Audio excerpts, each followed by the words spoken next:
Say they've seized an important target in the battle for the pro-Gaddafi stronghold of Sirte. The National Transitional Council say they've captured the city's main hospital, but that they're still encountering fierce resistance from soldiers loyal to the former Libyan leader. Civilians who have fled Sirte say the power is off and the food is running low. Our World Affairs correspondent Richard Galpin reports. The battle for Sirte is now street by street and from building to building. But today, these fighters of Libya's interim government have advanced right into the heart of the city to dislodge the remaining Gaddafi loyalists. Here they celebrate after seizing control of another key position, the university campus. This fighter, Abdul Monem Shwaib, said they'd first moved into the university overnight and now had extended their control into a residential area nearby. They're also claiming to have fought their way into a huge conference centre where many Gaddafi loyalists had been based. And this is the city's main hospital, filled with the wounded, and yet with very few staff to treat them and no electricity or water. As fighters of the interim government moved in here, they found men they suspected might be Gaddafi loyalists. Some were taken away for further questioning. Richard Galpin, BBC News. Libyan families caught up in a battle for Sirte are running for their lives as fighting intensifies. Similar scenes are taking place in Bani Walid. Sirte and Bani Walid are the last two strongholds of the former Libyan leader Muammar Gaddafi. NTC fighters in Sirte say they've captured the hospital, the university and a large conference complex in the city centre. It's a final push to take the entire city.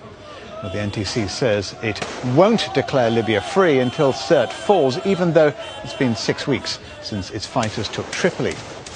But they also say they're delaying an assault on the main square to allow civilians to escape. They've sustained casualties themselves, reports of up to 23 fighters killed since this offensive began on Friday. Well, they've rounded up pro-Gaddafi fighters as they go, at least 12 at the hospital, and they said they were trying to evacuate the sick and the wounded.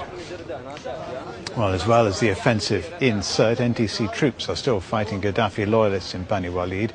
They say they've now taken the airport 7 kilometres outside the town.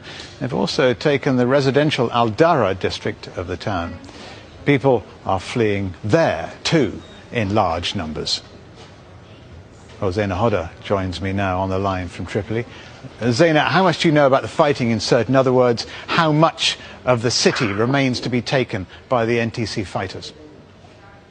Well, the anti-Gaddafi fighters no doubt have made strategic gains by the very fact that they are now in control of the Ouagadougou conference complex, the hospital and the university. That whole area really was where the loyalists were based. They had their military command in that area. Since the major assault was launched early on Friday, they have been fiercely pounding those locations to try to advance and take control of the Ouagadougou area. They faced fierce resistance, and now they managed to push further south into Sirte.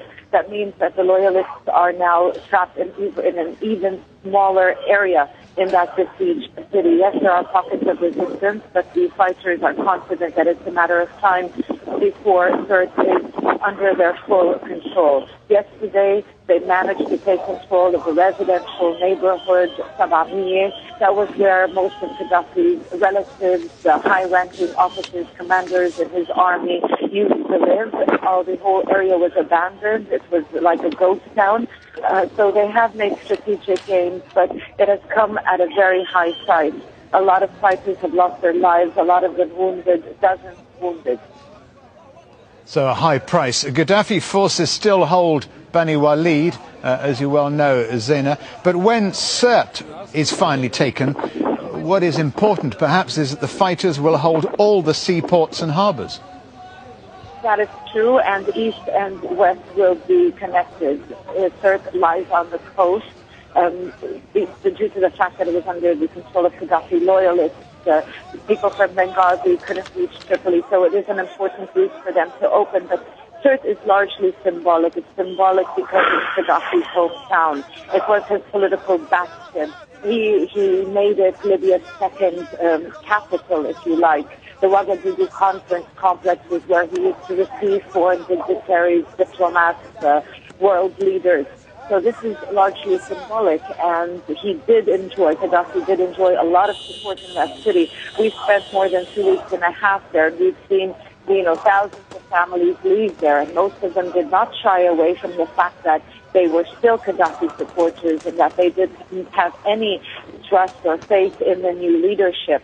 So now, if and when Sirte does fall under the control of the NTC fighters, according to the commanders, and this is what they told me, the next step will be to make sure it's the people of Sirte who actually protect their city, protect the institutions, because this is a very sensitive issue. They do not want to see or be seen as an invading force. They want the people of Sirte to know that this is not, people from Misrata attacking the people from Sirte, because as we all know, national reconciliation is going to be very important once the guns fall silent. Senhoda in Tripoli.